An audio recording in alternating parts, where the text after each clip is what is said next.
Bismillahirrahmanirrahim. Assalamualaikum warahmatullahi wabarakatuh. Waalaikumsalam warahmatullahi wabarakatuh. Alhamdulillah pada hari ini kita bertemu kembali untuk mengikuti atau melanjutkan materi kita, yaitu khususnya pada minggu sebelumnya kita belajar tentang laporan keuangan. Bagaimana kita mencari laporan keuangan itu di situs IDX, tetapi kita belum masuk kepada bagaimana kita mencari atau menghitung dari laporan keuangan itu. Tentunya laporan keuangan itu bisa dihitung hanya dengan menggunakan dari rasio. Rasio keuangan itu adalah alat ukurnya untuk kita melakukan perhitungan terhadap laporan keuangan. Jadi di sini bahasan pada pertemuan kali ini kita akan membahas tentang topik rasio keuangan di sini. Nah, untuk referensinya, Bapak sudah sampaikan bahwa referensi materi manajemen investasi itu ada di karya dosen manajemen retail, dan untuk khusus rasio, salah satu rasionya ada di penelitian Bapak juga dan Pak Antoni di sini. Untuk lebih jelasnya bisa dibuka di Google Scholar judul ini dan nama Bapak. Gitu.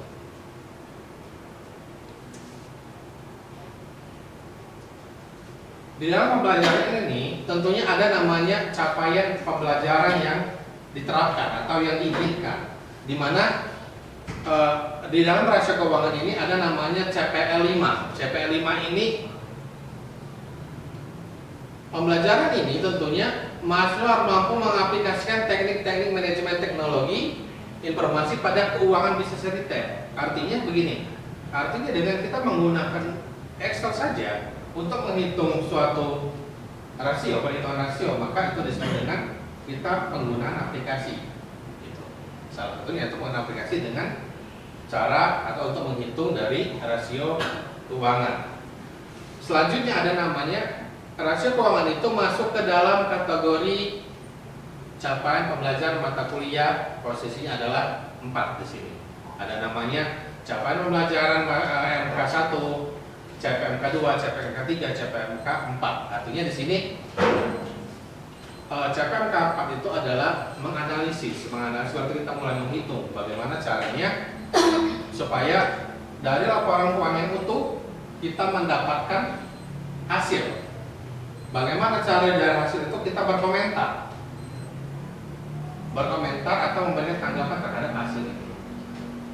Itulah yang dikerjakan oleh orang-orang yang keuangan. Makanya banyak para orang-orang yang megang keuangan itu kepalanya rata-rata pada botak.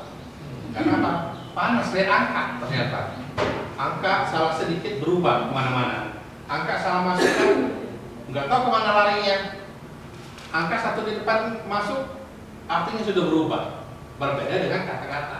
Kalau kata-kata masih bisa disambungkan.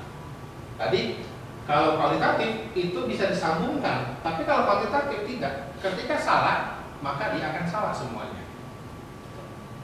Itu perbedaannya. Lalu di sini pertemuan kali ini itu kita berada di pada sub capaian pembelajaran khusus mata kuliah, yaitu di sub capaian MK9, yaitu mahasiswa mampu menganalisis laporan keuangan menggunakan rasio keuangan. Jadi bedakan antara laporan keuangan dan juga rasio keuangan. Jadi laporan keuangan itu adalah informasi yang disampaikan oleh perusahaan kepada publik. Kalau perusahaan sudah go public, tetapi kalau perusahaan belum go public, berarti informasi yang disampaikan kepada para pemegang saham atau pemegang perusahaan.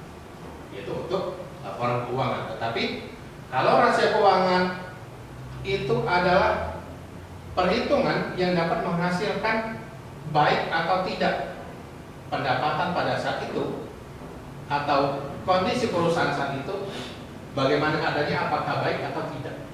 Itu yang berbeda dari laporan keuangan dan rasio keuangan di situ. Ini minggu kemarin kita sudah pelajari tentang yang namanya apa saja sih yang ada di laporan keuangan itu. Ini ada namanya di dalam laporan keuangan itu cuma ada 2.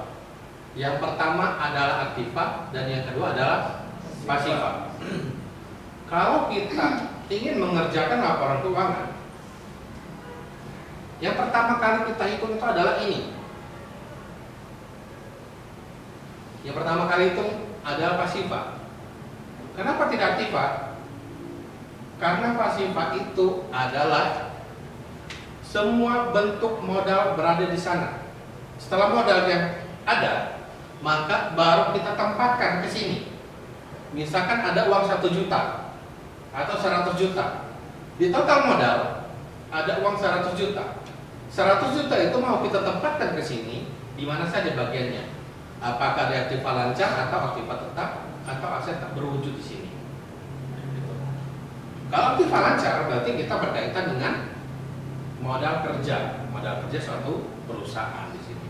Dan ini tidak mungkin kosong. Kalau aktiva lancar tidak mungkin kosong. Tetapi aktiva tetap biasanya hanya kosong. Kalau misalnya dia di rumah itu tidak dihitung. Kalau di rumah kantornya tidak dihitung. Hanya perawatannya saja yang ada di rumah itu yang dihitung. Itu bedanya dengan ini. Beda dengan aktiva lancar. Aktiva tetap tentunya dia ada barang-barangnya. Tapi kalau aktiva lancar itu adalah modal yang kita buat operasional perusahaan. Modal yang dapat menghasilkan keuntungan itu disebut dengan aktiva lancar. Lalu ada namanya aset tak berwujud.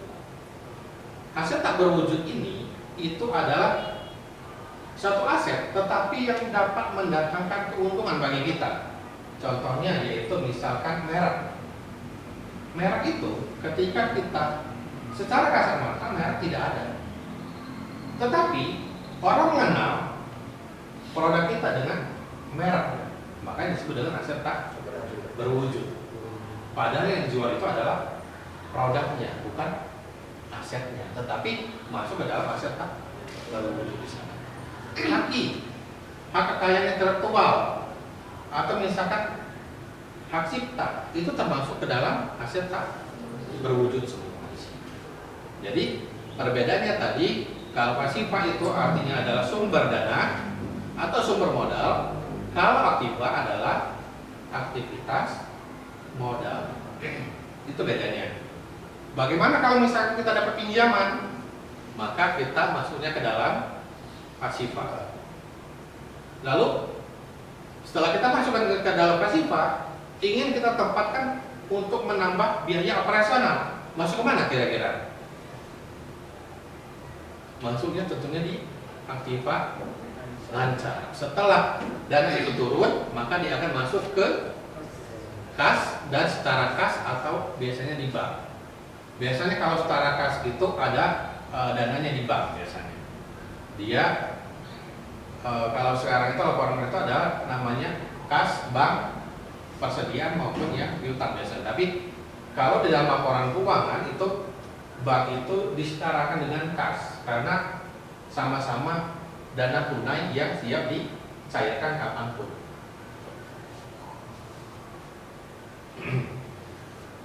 Di dalam rasio keuangan tentunya ada 4 di sini namanya rasio yang dapat kita hitung atau dapat kita jadikan alat ukur di sini.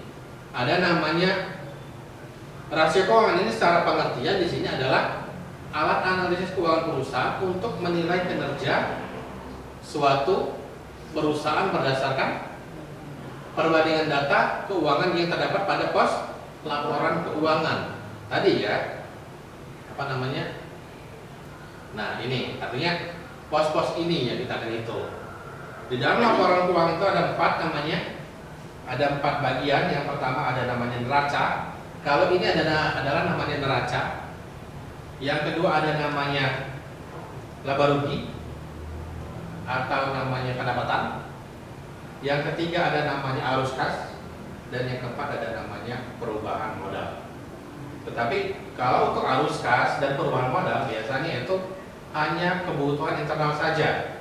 Tetapi kalau untuk publik hanya 2, neraca dan laporan laba rugi. Artinya bagaimana perusahaan itu menjalankan suatu usahanya atau bagaimana aktivitas perusahaan tersebut, apakah dia berjalan dengan baik atau tidak, itu biasanya dilihat dari neraca dan laporan laba rugi. Begitupun di pajak. Di pajak kita selalu menyertakan hanya dua, yaitu neraca dan juga laporan laba rugi. Kalau laporan laba ruginya tidak ada, maka perusahaan itu dianggap tidak aktif. Kalau laporan laba ruginya minus terus, maka ada apa dengan perusahaan tersebut? Kalau untung terus tapi kecil, berarti masuk ke stagnan. Kenapa di perusahaan ini stagnan? Sedangkan usaha yang dilakukan itu sudah maksimal. Berarti ada hal-hal yang kurang tepat di dalam perjalanan usaha tersebut, atau strategi yang kita terapkan untuk mendapatkan suatu keuntungan tersebut. Ada yang kurang tepat di sana. Gitu. Jadi ini tentang rasio keuangan itu. Jadi alat ukur. Kalau dalam penelitian ada namanya alat analisis, kalau di sini ada namanya alat ukur. Ada likuiditas, ada leverage atau utang, ada profitabilitas, ada aktivitas. 4 hal ini yang akan kita pelajari di dalam pertemuan kali ini. Likuiditas itu akan berkaitan dengan kemampuan perusahaan dalam membayar hutang jangka pendek. Artinya, apakah perusahaan ini mampu ketika mengambil pinjaman di bank? Apakah perusahaan itu ada kendala atau enggak nih? Kalau misalkan menambah hutang sekian rupiah, dia akan menjadi keuntungan bagi perusahaan atau kerugian bagi perusahaan. Gitu. Ini likuiditas. Yang kedua ada namanya leverage. Kalau leverage ini berarti dalam modal itu banyak enggak utangnya? Apakah 100% modal sendiri atau 50% modal dari kita sendiri atau 50% dari utang? Ini artinya leverage untuk mengukur besarnya utang yang ada di modal. Kalau semakin besar utang, biasanya itu sudah ada rambu-rambu di sana. Kenapa rambu-rambunya? Semakin besar utang, maka akan semakin besar beban kita untuk membayar utang tersebut dan bunganya. Itu makanya semakin besar utang, maka akan semakin beresiko bagi perusahaan. Walaupun ada beberapa perusahaan yang pernah Bapak analisis, mereka tiap tahun utangnya lumayan besar, tetapi menyebabkan keuntungan tidak ada. Tetapi mereka berani mengambil itu. Ada yang bahkan rugi. Dan utang itu mereka langsung 3 tahun berikutnya mereka tidak operasi kembali. Artinya dengan utang itu mengambil resiko yang tidak tepat atau menghasilkan resiko yang bermasalah bagi perusahaan. Yang selanjutnya adalah aktivitas. Aktivitas ini berkaitan dengan bagaimana kita mengukur aktivitas dari modal kerja yang ada, modal kerja perusahaan yang kita gulirkan. Kalau tadi modal kerja berarti adanya di mana tadi? Di aktiva lancar. Aktiva lancar. Ini berarti kita ingin tahu bagaimana sih aktiva lancar itu bagus gak berjalannya. Yang keempat ada namanya profitabilitas. Profitabilitas ini tentunya siapa yang suka cuan biasanya? Semua ya. Nah, profitabilitas ini adalah kemampuan perusahaan dalam memperoleh laba. Artinya strategi yang diterapkan sudah bagus atau tidak. Strategi yang dipilih memberikan risiko atau dampak yang baik bagi kita atau enggak. Kalau risikonya jelek, lebih baik kita jangan mengambil pinjaman misalkan. Kalau risikonya bagus, dengan adanya pinjaman menghasilkan profitabilitas yang lebih besar, maka boleh kita ambil. Tetapi proporsinya tetap harus lebih besar modal sendiri dibanding modal dari pinjaman. Salah satu contoh Bapak pernah menjadi auditor di sana. Ketika dicek, ternyata 70% modalnya berasal dari pinjaman. Yang terjadi apa? Stagnan, tidak mampu bergerak ke sana ke sini, tidak mampu menghasilkan keuntungan yang lebih besar, bahkan cenderung kepada rugi. Itu. Kenapa? Karena posisi itu utang lebih banyak, artinya beban lebih banyak di perusahaan. Semakin besar utang, maka semakin besar beban yang harus kita bayar. Gitu. Kalau semakin kecil utang, maka semakin kecil beban di dalam perusahaan.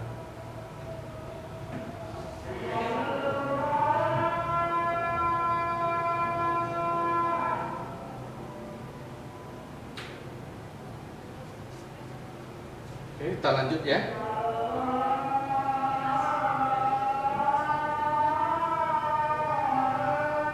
Ya. Ini rasio likuiditas. Contohnya rasio dari likuiditas. Likuiditas tadi apa tadi? Oke. Ini ada namanya 3 hal yang kita bahas di sini. Ada namanya current rasio, asset rasio, dan juga cash rasio. Lalu di sini ada namanya standar industri. Di dalam memperhitungkan rasio itu ada namanya standar di sana. Standar yang ditetapkan. Kalau di sini 1,1 banding 1, artinya begini. Artinya ketika modal kita 1 juta, ketika utang kita 1 juta, maka modal yang kita miliki minimal 1.100.000. Itu namanya standar industri. Ketika ini semua berada di bawah 1,1, maka itu ancaman bagi perusahaan. Ancaman apa? Ancaman gagal bayar utang. Gitu. Ini kita lihat di sini current ratio-nya 2,93, terus itu aset ratio 0,98 dan juga cash rasionya 0,24. Tetapi yang dijadikan standar industri adalah yang ini. Kalau ini tidak dijadikan standar itu.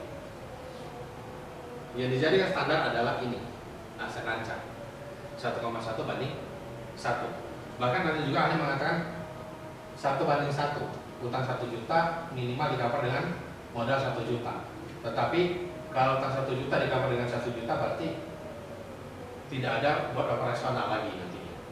Makanya minimal 1,1 juta. Ada yang tanyakan terkait rasio keuangan? Pak, Ya, disebar. terkait rasio keuangan ini Pak, apa rasio keuangan ini bisa kita pakai buat penelitian Pak? Jawabannya sangat bisa. Kenapa? Karena di dalam penelitian itu ada namanya kuantitatif dan kualitatif. Tapi kalau di dalam laporan keuangan atau di dalam rasio keuangan ini, itu masuknya langsung ke kuantitatif. Artinya data yang kita dapatkan tidak lagi menggunakan data primer, tetapi data sekunder di sini. Artinya sangat bisa. Bahkan banyak penelitian baik tingkat nasional maupun internasional yang meneliti tentang rasio keuangan. Bahkan ada misalkan yang Bapak sebutkan tadi pun sama. Yang referensi yang Bapak sebutkan di awal tadi itu adalah penelitian tentang rasio keuangan. Gitu. Oke, kita lanjut dulu. Oke. Selanjutnya adalah leverage ratio atau rasio utang. Rasio utang tadi kan, kalau semakin banyak utang di modal, maka ancaman bagi perusahaan. Tapi kalau semakin dikit utang di modal, maka keuntungan bagi perusahaan untuk meningkatkan usahanya. Gitu. Ini. Di sini kita bisa lihat dari contoh ini ada namanya total utang dan dibandingkan dengan total aktiva. Ini. Artinya di sini dibandingkan dengan aktiva lancar dan juga dengan aktiva tetapnya. Dia jika dibandingkan dengan total aktiva hanya sebesar utangnya 27,4%. Artinya berapa? masih sepertiganya dari modal. Artinya cover perusahaan itu masih besar. Sedangkan ini adalah dalam modal.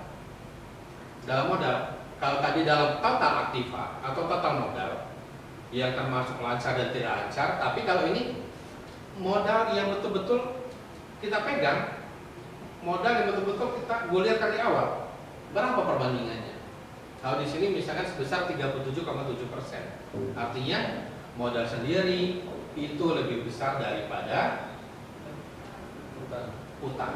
Artinya perusahaan sangat menjaga bahwa modal sendiri harus lebih besar supaya perusahaan terjaga dari likuidasi. Contoh tahun 98 banyak perusahaan yang dilikuidasi karena apa? Karena gagal bayar utang. Kenapa? Pada saat itu perusahaan-perusahaan besar, perusahaan-perusahaan yang dilikuidasi itu, khususnya bank-bank yang dilikuidasi, itu utang luar negerinya tidak mampu bayar. Karena apa? Dolar dari 2.500 melonjak ke 15.000. Makanya gagal bayar. Ketika gagal bayar, maka pemerintah melikuidasi perbankan tersebut dan dilakukan pengerjaan atau diakuisisi langsung oleh pemerintah. Salah satu contohnya adalah Bank Mandiri. Bank Mandiri itu adalah bentuk dari merger beberapa bank untuk menyelamatkan bank bank pemerintah. Maka bank pemerintah itu dimerger.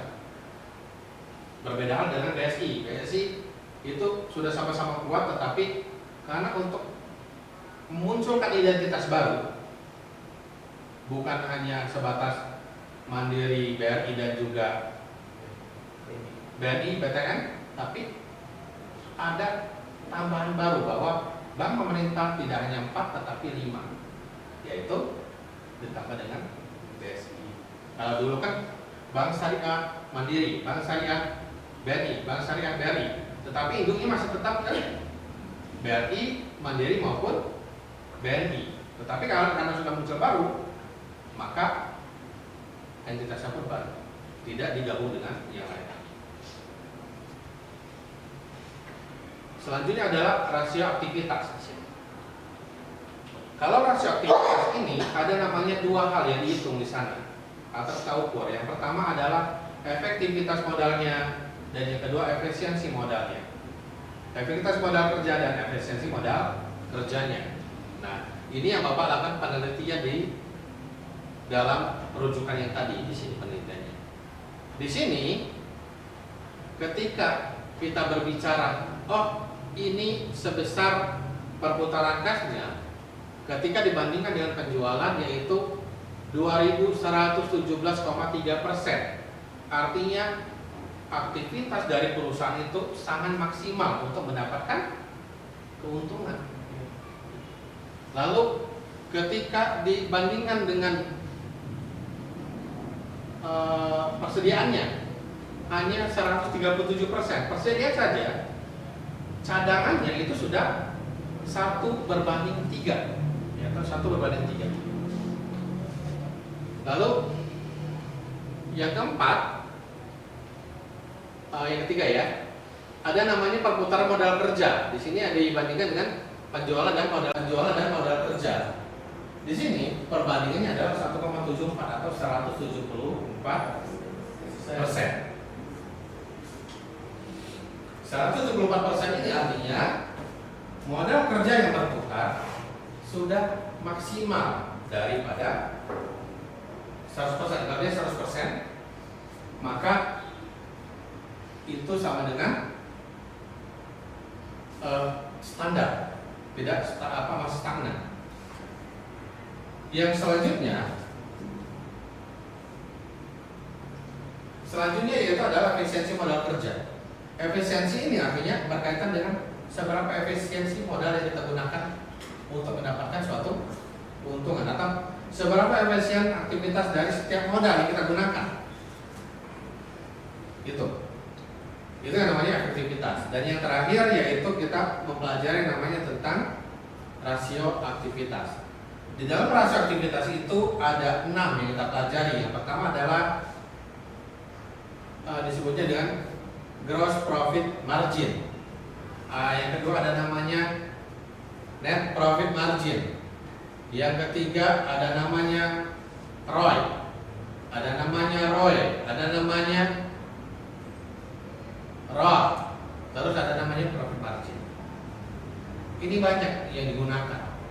Sedangkan tampilan di dalam laporan keuangan itu tidak ada yang menyebutkan ini ROA, ini tidak. Tapi karena tadi rasio itu adalah ukur, maka kita membandingkan antara penjualan dengan pendapatan, atau misalnya antara aktiva dengan pendapatan, terus antara misalkan laba yang didapat dengan modal berapa besar.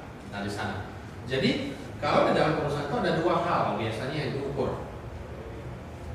Yang pertama ada namanya EBIT atau earning before interest and tax, artinya laba sebelum pajak. Yang kedua adalah EAT, bukan IT, kalau bahasa Inggris IT.